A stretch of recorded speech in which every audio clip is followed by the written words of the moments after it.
The device is the Antikythera Mechanism, named for the Greek island where a Roman ship went down around 60 BC. For 2,000 years, nothing like it existed anywhere on Earth. Here is the part historians still cannot get over. The people who built it left no separate instruction manual that survived. They engraved the manual directly onto the plates of the machine itself. It is the oldest known analog computer, a device that calculates the position of the sun, moon, and planets by turning gears. No electricity, no silicon, just bronze and mathematics. When archaeologists first hauled it up in 1901, it looked like a rock with a gear frozen inside. It took one sharp-eyed archaeologist, Valerios Stais, in 1902 to see the rock was a working machine.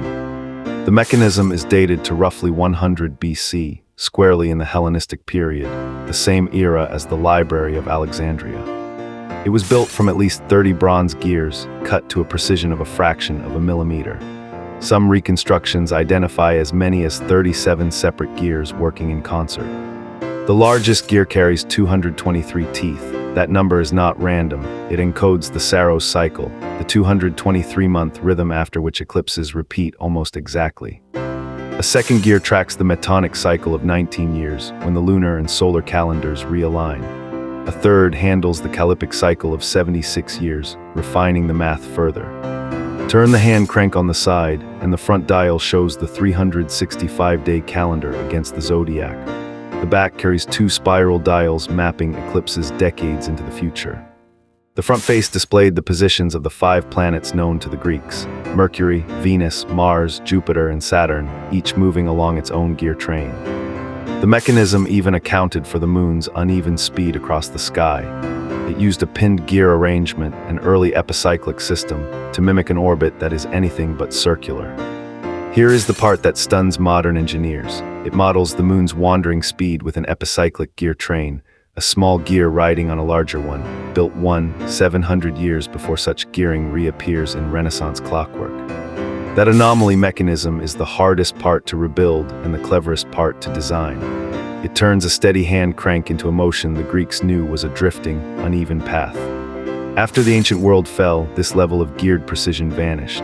Nothing this complex survives again until the astronomical clocks of 14th century Europe, more than 1,000 years later. The mechanism also marked the cycle of the ancient Greek games.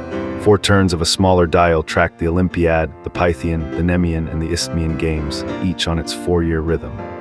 Those plates the builders inscribed, they carry roughly 3,000 characters of Greek text.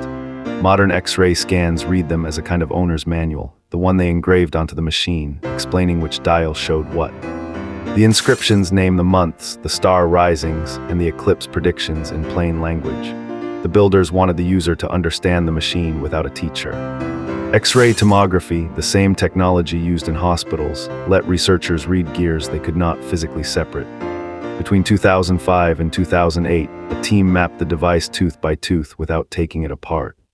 The work revealed gear ratios so precise the mechanism could predict a solar eclipse to the exact day, years in advance, and warn whether an eclipse would be total or partial. The maker is unknown. Some scholars link the design to the astronomer Hipparchus, who measured the precession of the equinoxes in the 2nd century BC. Others point to the island of Rhodes, a hub of engineering where the philosopher Posidonius taught. Whoever built it worked at a level of precision the rest of the world would not match again for a millennium. The reason it survived at all is grim. A shipwreck sealed it in sand and seawater for 2,000 years.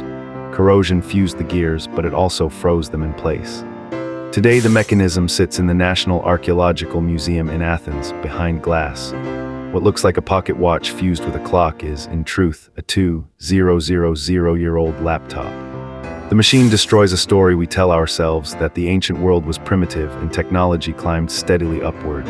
It didn't. A peak was reached, then lost, then found again 1,000 years later.